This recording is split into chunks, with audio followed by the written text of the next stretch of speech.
Hey, and so I'm welcoming to the Sexy Aging podcast to the listeners and to the viewers, a beautiful woman that I've just had the chance to get to know, Sally Bartlett. Hi, Sally. Hi there. I want to just give a brief introduction on Sally. As most of the listeners know, if you've listened to previous episodes, I like to zip it. And I love the ladies who have their inspirational stories to share and spend maximum time giving us their wonderful words of wisdom. So Sally is a health, wellness, and Pilates coach with 20 plus years of experience. So she knows how the body works and how we should be feeling. She has a purpose to help women love their bodies. And that really touched me. I felt like, wow, I need to get to know this lady.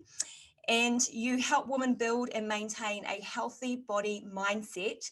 And one of the greatest gifts that you've given to this world is you wrote not just one, but two books called Dammit It Is Menopause. And the title just grabbed me, like, damn it, when you know it is. And now here we go, this roller coaster. So I want to hand it over to Sally to share with us a little bit more about you and moving towards how we got to the books. Great. Thank you so much, Tracy. I'm so pleased to be here. Pleased to meet you. I love your podcast. And well, let's see.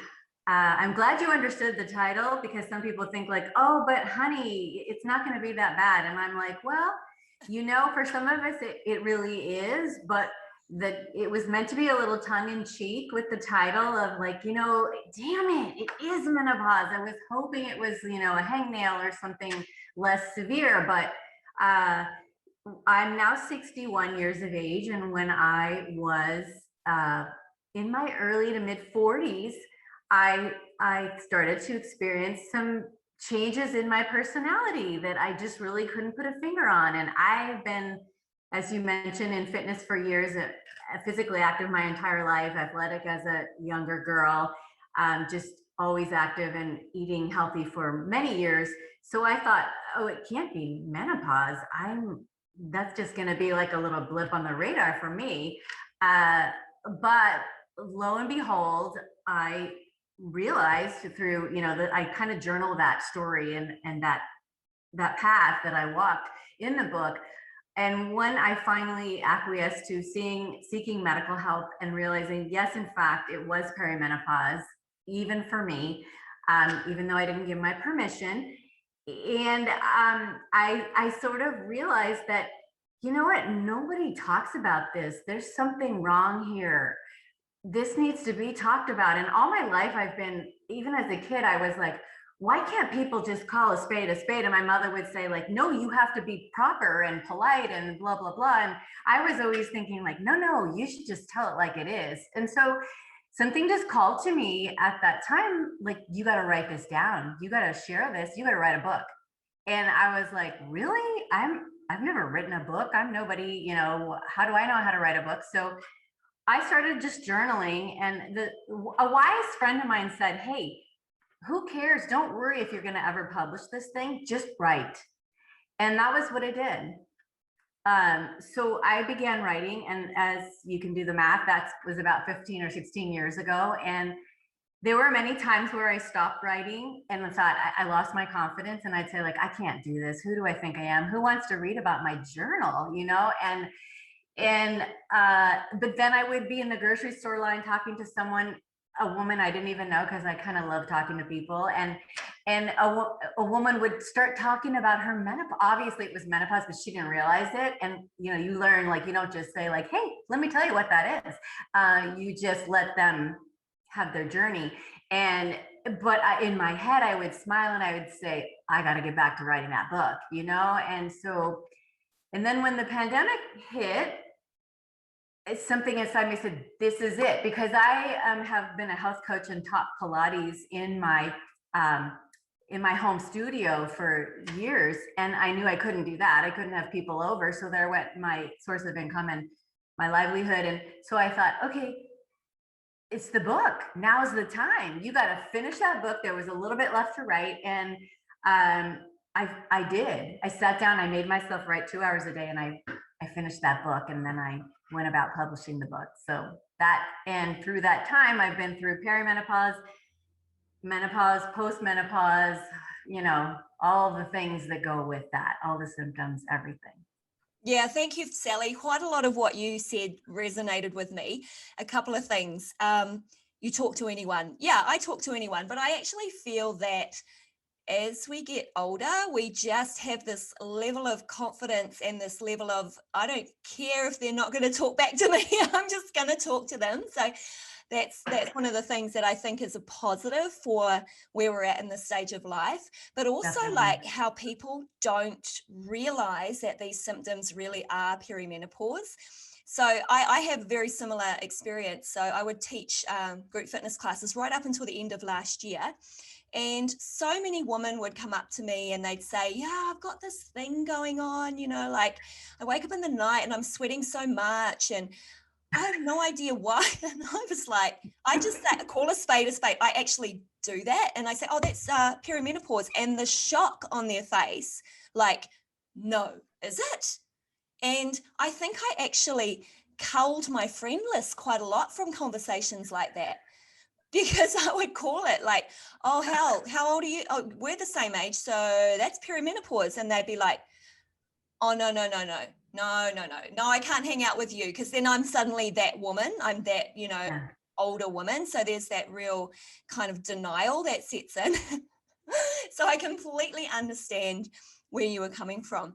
Hey, I'm so touched by a lot of your story, and I dived in a couple of days ago. I highlighted a few things, but one part that I really want to read, because I feel like this is the most recent conversation I've had with someone. And I love your writing. Can I read your book? Sure. When you're hot, you're hot. Well, this is sexy aging. So I thought this is a good, appropriate one, and Yes. not in a good way. So I'm going to read this. The next strange awareness I had was that I seemed to be warmer than usual, like constantly.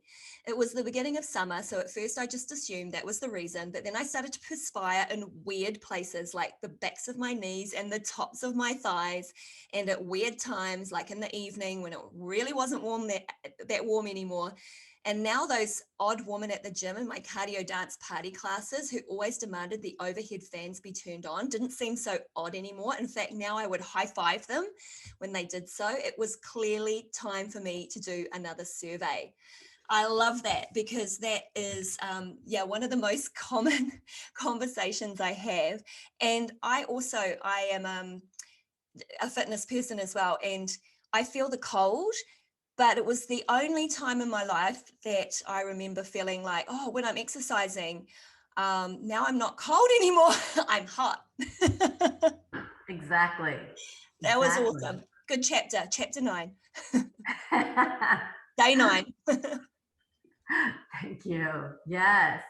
Yes. I mean, I didn't really mention what some of my symptoms were on this call, but I go way into them in the book, but things, the mood swings and the crying jags, like I'm normally a pretty even keeled person and pretty cheerful and glass half full. And it was like, just everything was just the end of the world, and crying, just huge crying, not like just little, tear, like weird face crying and things like that. And slamming a door so hard that I really hoped it was going to come off the hinges. And I'm like, where is this coming from? Just weird. And the hair loss, I used to have really thick hair. And so it was just very strange, and the whole thing. So Yeah. Well, I just think it's a real gift that you've been able to write down and record everything that you were going through and everything you were feeling in such a humorous, lighthearted way. But when you read it, you feel like you're talking with a best friend. So that's why I call your books a gift. You actually also wrote, the second one is also during COVID. Yes, they did, because I finished the last, I don't know, I want to say maybe 80 entries during COVID. And the reason that it was meant to be one book, and I wanted it to be 365 days worth of daily meditations, like things you could pick up and just read. Because if you're like me, I have a really short attention span. I'm not going to read. I don't read long books. I just can't sit still. And so I wanted just something a day, a page or two to read that could maybe, brighten your outlook for the morning if you wake up with, wait, are we allowed to swear on here? I don't know. Every single person except Emma has asked me, is that okay? So yeah, it's okay. Okay, so sometimes I just wake up and my radio station in my head is on K-Fuck. So I'm just like, and that kind of immediately gets you think, oh, I get what that means. Like, because I think we've all been there. It's just like, everything's horrible. I can't stand anyone, just get away from me, nothing possibly good could happen today. So I was hoping for if a woman wakes up and she feels like that, she's got her radio station on that, then maybe reading a page could help lighten her load or give her a little perspective. And that was kind of my hope. It's just to have women feel like they're not alone, and there are answers and resources and support. And this has been a time where I've really, it took, how like there are some famous books out there that when you read them, they go like, oh, menopause is when you find yourself and you don't care anymore and it's the most wonderful time in your life. Well, it took me 10 years to feel that way. It wasn't like, oh, I think I'm gonna lose my period. Woohoo! It was, when some people were like, oh, isn't it great you don't have your period anymore? And I was like, no, because that means, I really love being a mother. And I was deeply sad when my period did end at 50. And I knew that was coming too. So I had to pre-feel and then feel. So that was profoundly sad for me to go through. But yeah, I'm happy to share that side of the story, because I was going to ask you about that as well. So you're a single mum and you've got an adult son now. So do you want to share that story? Because I read that and it was really heartwarming, and it was beautiful. So if you could share with us. Thank you. Which part did you want me to share? About you had a son at 40. I did, yes. Yeah. I was almost 41 and I had wanted a child probably since I was 12 and looked forward to motherhood, and wasn't sure if it was actually going to even happen, but then it did by a miracle. And so yeah, I did have my son at an older age, and really shortly thereafter was when I began peri-menopause. So so I was kind of going through the terrible twos. I don't think I really realized that there were. Oh my God. So so you've got a toddler, and well, actually it's terrible threes, actually, I feel like, but it was. You think they turn 2 and you're like, oh, who's talking about terrible twos? And then they turn the corner and turn 3 and game on. And you're perimenopausal. Wow. Yes. It's amazing. You're both still alive. I know. And yes, exactly. Both of us are still alive. And because I didn't really, he was a very active child. So when you're standing in the line at the bank and they're just circling your leg and touching you, touch you everywhere while they're going around you, and your hormones are fluctuating, it's just like, so luckily I took a lot of parenting classes and I got help with that. And he was also a late talker, which at the time we didn't know if it was just late talker or what it was. So we were dealing with a lot of other issues, which I don't think I really go into that too much in the book, but I do just go into how sad it was, because I had thought maybe I'd always pictured myself a mother of 3, and for various reasons that wasn't the case.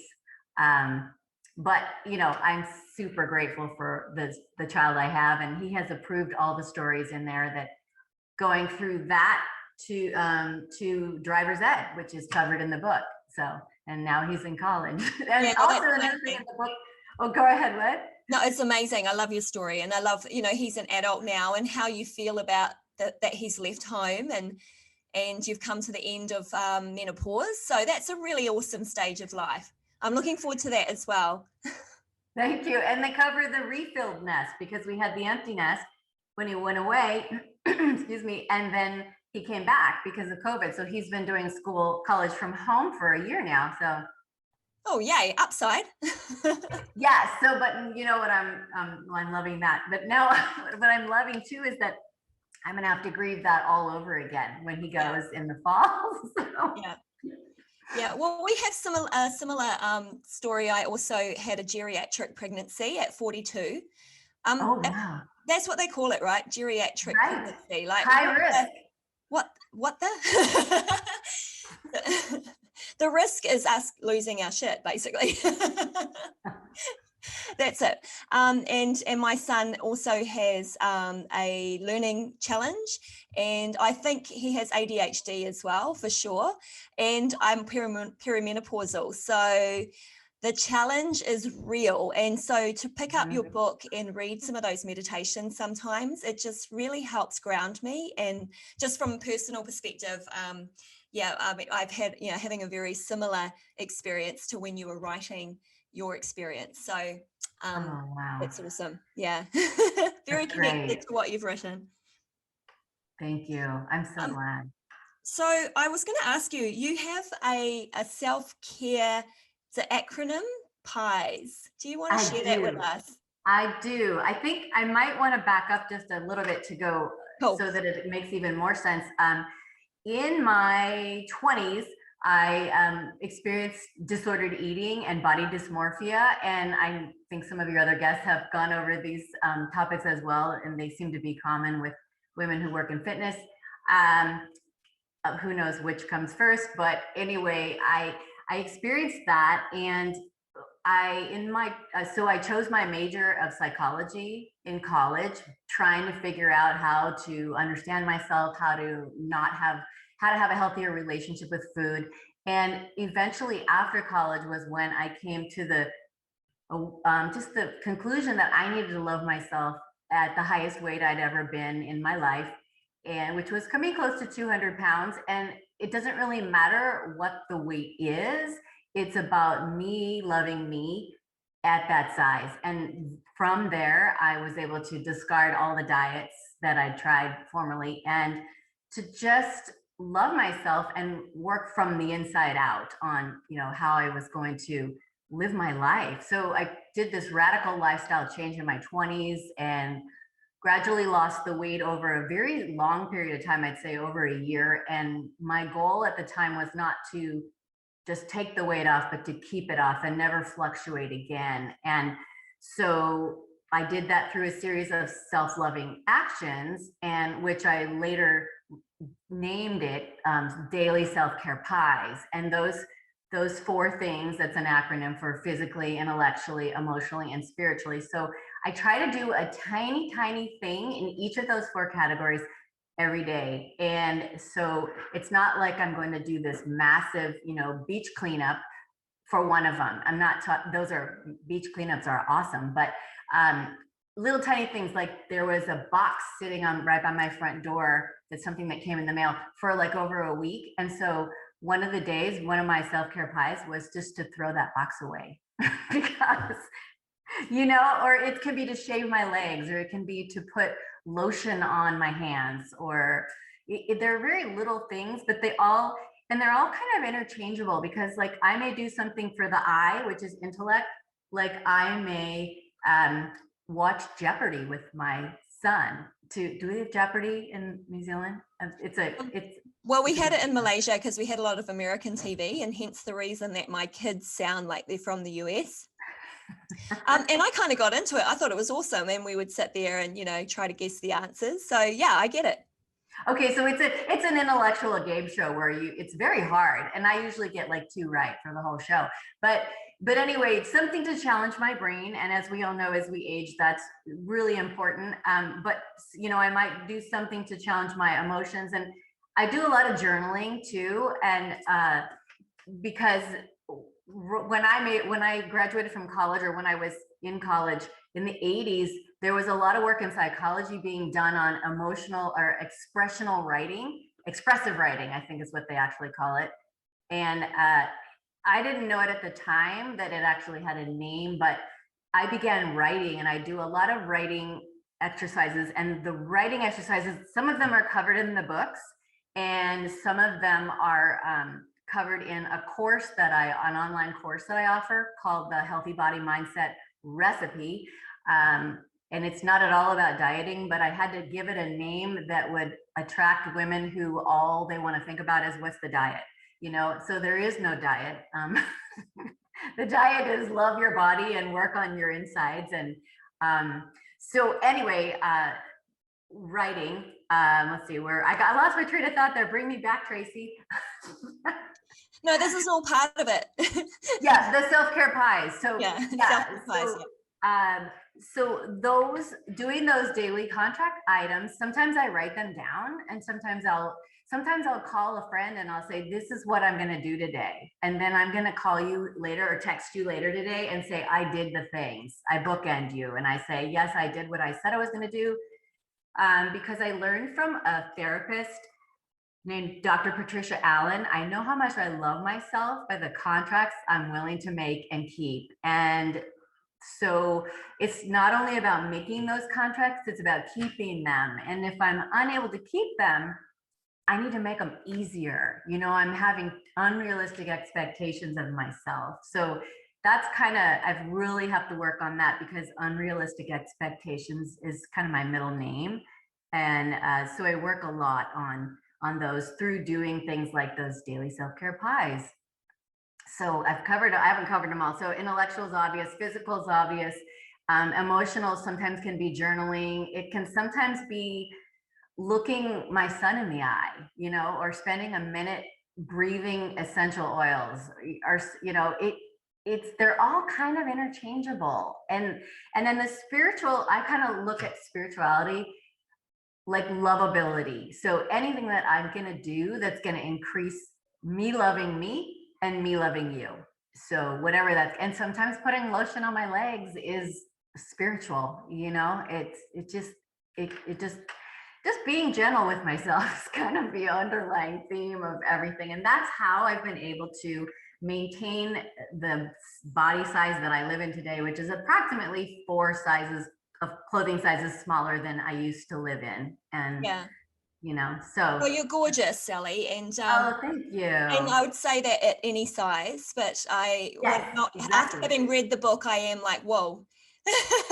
Well done and congratulations, because you're definitely a healthier you, not only physically, but you can tell your heart, your soul, your mind are all interconnected with how well you feel, and you are rocking 60, girl.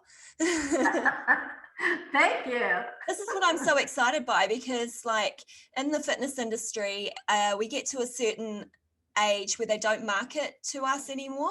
And so you feel like, oh, so I'm not relevant, and yet I have so much to offer. Maybe I can't run or jump as fast or as high as I used to, but when it comes to getting into people's heads and hearts, when I teach, I know that's the reason they show up. So it's just to be able to have role models like you is now so inspirational for me. Something to look forward to, even through the mire of menopause, because I am kind of smack bang in the middle of it. One of the other gifts that you've given us, or you're going to share with us, is called your wacky gratitude list. Are you happy to share that? Yes, I'd love to. And that is in the book. And it's actually, I have a book here. I have a couple books around here. That one, that's on entry 60 in book 1. And well, I'll just talk about it. There's another person that I really admire, and that is Melody Beattie. She is an author, and she writes the book that I really particularly love is called The Language of Letting Go. And given that I am 61, some of the books I really, really love are kind of old. So that book's been around for quite a while. And there's actually Language of Letting Go and more Language of Letting Go. So I have a lot of letting go to do, so I love those books, but constantly. But what she says is that gratitude leads to acceptance. And so the reason, I probably we're all no strangers to writing a gratitude list, or saying a gratitude list. And yes, that's fantastic. But what I've learned is to take it one step further and I call it a wacky gratitude list, because I write down things that I don't think I'm really grateful for. So, and if anyone wants to just follow along right now, you can just grab a piece of paper and a pencil or a napkin or a paper towel or whatever you want. Okay, ready? Yeah. So you're just gonna, right at the top, first of all, just think about your day today and think about did everything go right? Did everybody in the world follow your script? Oh my God. Do you want to know how my day started? Yeah. Yeah. Okay, so this isn't really about me, but I mean, because you said, think about your day to day, I'm like, oh shit. So I'm homeschooling because we haven't got a house yet because we've just moved back to New Zealand. So I'm still homeschooling my son. Anyway, he wakes up and he goes, Mum, my head's really itchy. Dun, dun, dun. And he's been doing this school holiday program, right? And he hasn't been with other kids for a really long time. So it can only be head lice. So my day starts off with head lice delousing, rushing down to the chemist, school's on hold, stripping the beds, to all of us. That's why my hair's clean today. And I've actually been done as well, because you know how it is. You know, if one person's got it, maybe, you know, who knows how it's moved and jumped to it. Yeah. Oh So how do I turn that into something gratitude? Okay, so this is what you do. So I mean, I work a lot on mindset shift because I've done it with myself, and so I think everything immediately is, my head goes, this should not be happening. This is the end of the world. I will feel this way forever. It will never change, and I will never be happy or optimistic again. Like, I'll feel all that in like a nanosecond. And so the wacky gratitude list, like if you said, okay, Sally, write a gratitude list if just found out my kid had lice, like, are you kidding me? So I would write, I am grateful my kid has lice. I am grateful I had to wash every freaking towel, curtains, the dog, whatever. Like, you write that all out, and it sounds crazy, but this is from that whole expressive writing thing that was coming of age in the 80s when I was in college. What they've learned is that, like, I'm not going to say it right, but one part of your brain that is always doom and gloom or whatever, that processes all the bad thoughts, if you are writing, that part of the brain can't do its thing. It can't ruminate and go like, you suck, everything's terrible. It has to hold for a sec. It's muted. So it's okay to say it out loud too. Sometimes my friends, we just do a spoken gratitude list over the phone with each other. But when you actually are taking that time to write it down, whatever is used in your brain to write, it blocks that other thing. So you're getting, say if you were on negative self-talk like 24/7, which is what I'm maybe 23/7, I don't know, but so no, but it's a slight exaggeration. But say you spent 5 minutes writing that gratitude list, that would be a 5-minute vacation from that part of your brain that just keeps going like that, the K-fuck part, it turns it off. So that's why this kind of writing is so powerful. And then to read it to someone, same thing. Like, I'll call a girlfriend, all the Cordelias in the book, everybody's named Cordelia in the book, so that they remain anonymous. But anyway, so that whole process just gave my brain a little bit of a break. It gave my nervous system a little bit of a break. And the funny thing is, when I'm done writing that list, sometimes it just morphs into positive. Like, I may have to go like, I'm grateful I have hair. I'm grateful I have fingers. You get into that stuff. And then all of a sudden, like an actual real gratitude thing will slip in there. Like, I'm grateful my son's home for the year. And it's just, your mind shifts. And I swear to God, it's so weird. And the other thing that kind of goes hand in hand with that is just this proclamation that some of my friends and I will make to each other. Like, if something like that happens, where like I find out that my son has lice, I'll go, thank you, God, for this growth opportunity. And then we laugh our heads off, because it's like, that is so not what I'm thinking right now. But it gets me to laugh, and it gets me to realize, like, okay, I will experience happiness again. And I'm not quite as dramatic, and it just works. Try it. So yeah, well, I was actually going to say, like, because I was visualizing myself writing down, I'm grateful that I had to wash every single towel. I'm grateful that my son has the curliest hair ever. So I was visualizing, and I instantly felt like I wanted to laugh. So if I Really? was imagining myself reading that list back, I would be laughing. I would literally be rolling on the floor with how crazy is that I'm grateful for those things that were really getting me so frustrated, but reading back on how crazy it was to write it down. So I understand, you know, like the mind-body connection of the experience of writing and putting a pause. I understand that. But my experience right then was the visualization that it made me want to laugh. And I think that laughter just helps to reset, you know, and gives perspective. Like, it's not that big a deal. Like, we're still in a warm place. We're healthy. My kids are good. They're happy they're not at school, you know. Yeah, so I'm really grateful for that. That's wacky and it works.